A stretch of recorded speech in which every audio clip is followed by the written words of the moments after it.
The holidays are here, and that means one thing, it's turkey time. Today, we're counting down our top 3 festive turkey recipes to inspire your holiday feast. Kicking things off, we've got a holiday staple, an amazing turkey gravy. People usually make their gravy when the turkey comes out, then they gotta take out the turkey, and then there's pan juices, and they're making fat, and they're making a roux. You don't have to do that. You can relax and make your gravy ahead of time. So my dark roasted veg can go right into the turkey stock. Now, you know me, I don't like to waste flavor in my kitchen, and every time I make a whole chicken or whatever and I have a carcass left over, I freeze it. So any of the bones that you have can go right in. Man, bones add so much flavor to the stock. Perfect. And this stock loves some additional flavor, friends. So a few sprigs of rosemary, not too much, and then a few sprigs of fresh thyme. And now for the dry buddies.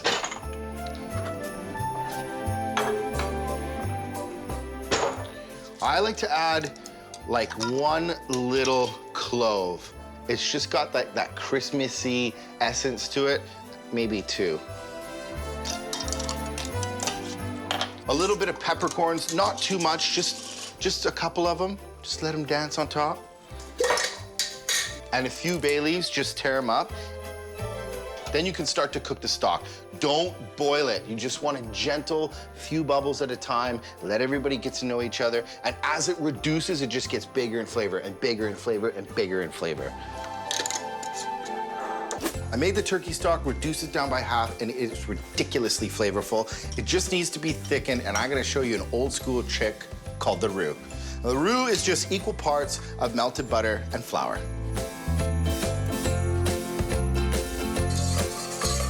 The butter and the flour acts as like a thickening agent. And once it's all melted and starting to work, you can just put a cup of stock in at a time and you'll see it thickens up right away.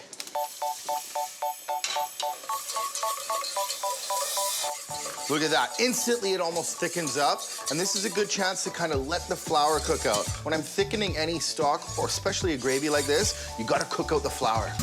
It's beginning to smell a lot like Christmas. Now, you always got to give your food a taste, right? It's easy for me. Wow. Wow. Coming in next, we take a global twist with the One World turkey. Girls, we still have one more dish to make. And we thought we'd make you something you've never tried before. It's sort of a mashup of our 4 cuisines, but there's still the old school turkey in the mix. But not just any regular turkey, like a turkey breast stuffed. Stuffed with water chestnuts, chorizo, and shiitake mushrooms. And some lemongrass from Thailand.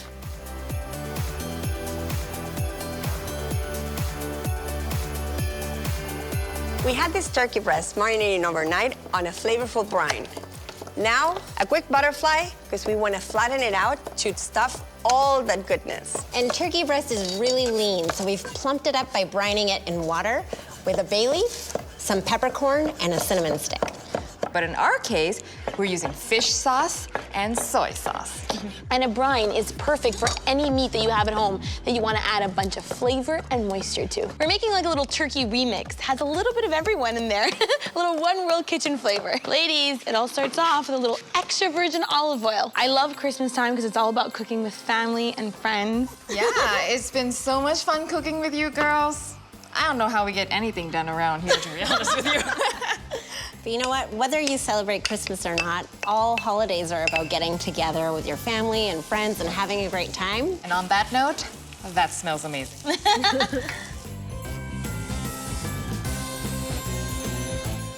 And what's a stuffing without some bread? I have some Japanese panko breadcrumbs. They're so light and fluffy, they'll just soak up all the flavors and the oils from that chorizo sausage.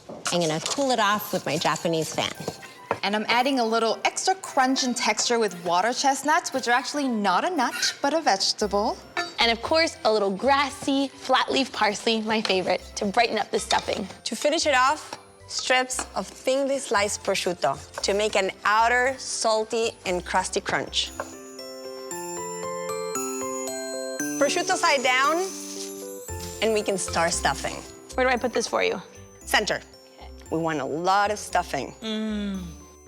And as that bakes in the oven, the flavor from the chorizo and the lemongrass gonna go into the turkey. It's gonna be, so good. A nice twist. It's kind of like a candy cane. If we keep it in the film wrap, it's gonna stay moist.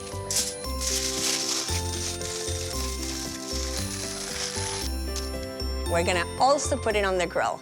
We're gonna finish this Argentinian style.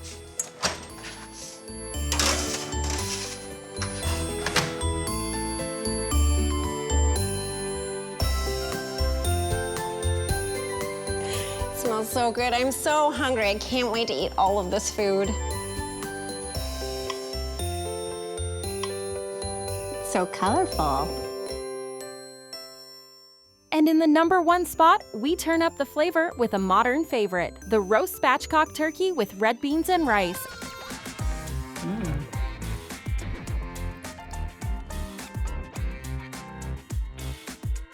The secret is a technique called spatchcocking.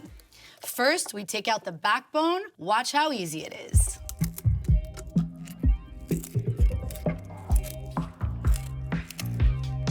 Save this for a stock.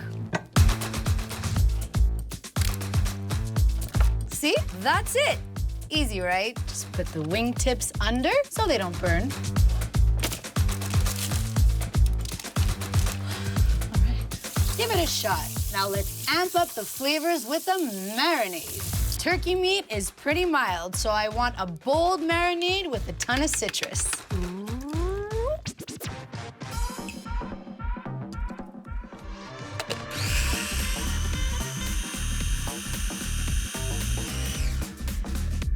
See? Pro tip, get the marinade under the skin so it permeates all the way through. Now this just needs a couple of hours.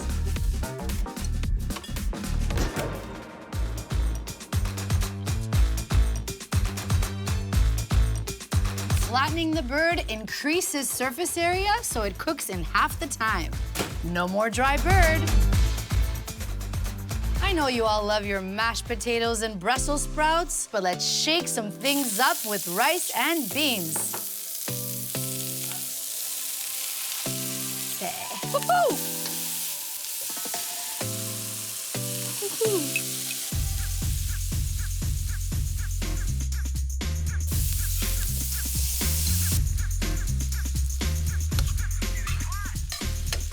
You ready? Oh.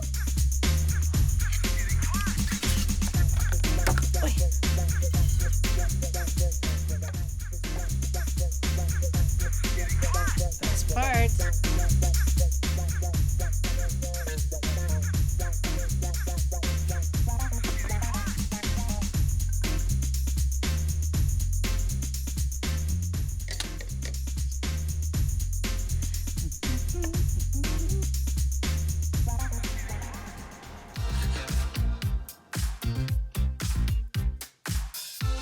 This ain't your grandma's bird, let me tell you. Once your family tastes this, they will be begging for it again and again. So tender and juicy, that spice in the rice and the marinade. And there you have it, our top 3 holiday turkey recipes to inspire your seasonal spread. But if you want to go even further, see our easy holiday appetizers and side dishes in our next video.